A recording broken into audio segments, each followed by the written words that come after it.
au docteur Mukwege qui est le responsable de cet hôpital, mais affirmer qu'on peut l'exempter de payer un impôt qui est dû, ça allait vraiment trop loin. Parce que même le président de la République, souvent on vous invite, vous les médias, à aller assister à l'opération de paiement par le président, le numéro 1 des Congolais, de ses impôts, notamment l'impôt personnel sur le revenu du personnel qui est à sa disposition et qui n'est pas sous statut de l'État. Alors le président paye. Alors quel Congolais peut se dire qu'il ne paye pas quoi? Pourquoi? Parce qu'il a une autorité internationale? Vous ne payez pas vos impôts parce que vous êtes connu? Tous les ministres payent 30% chaque mois. On me retient 30%. Tout membre du gouvernement que je suis. Le Premier ministre paye. Le président de l'Assemblée. Chaque député. N'importe quel petit fonctionnaire paye.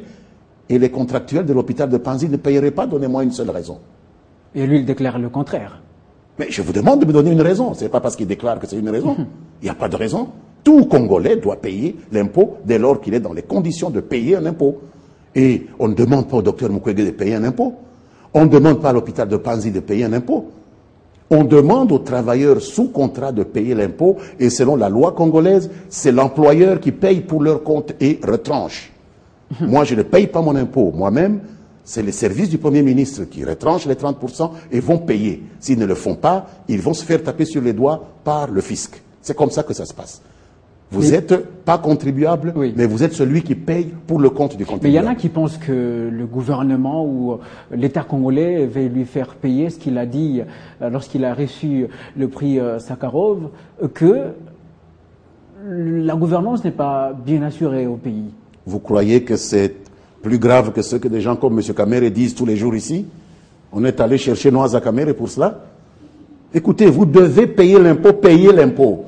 Il ne s'agit pas de venir politiser parce qu'on vous demande de payer ce qui est dû à l'État. Aucun État au monde ne peut vivre si des gens veulent se soustraire à cette obligation citoyenne. Et ce n'est pas quelqu'un qui a mérité un prix comme celui-là qui peut venir demander aux gens de le soutenir à violer la loi de son pays, à violer les obligations qui sont faites à chaque citoyen de participer au financement de l'État. C'est aussi simple que cela. Et maintenant que c'est une centaine d'agents qui n'est pas payé, qu'en pensez-vous?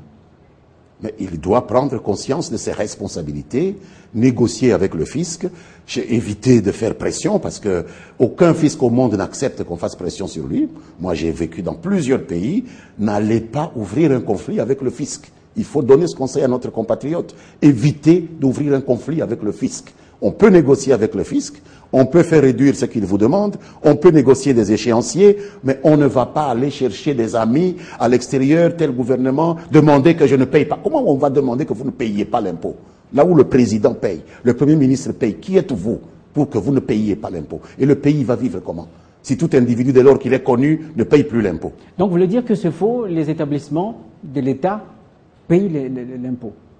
Mais puisque moi, ministre, je paye, je ne suis pas un employé de l'État, je paye 30% chaque mois à l'État. 30% de mon salaire. Si j'ai 10 francs, on ne me donne que 7 francs. Parce que les 3 francs vont à la direction générale des impôts.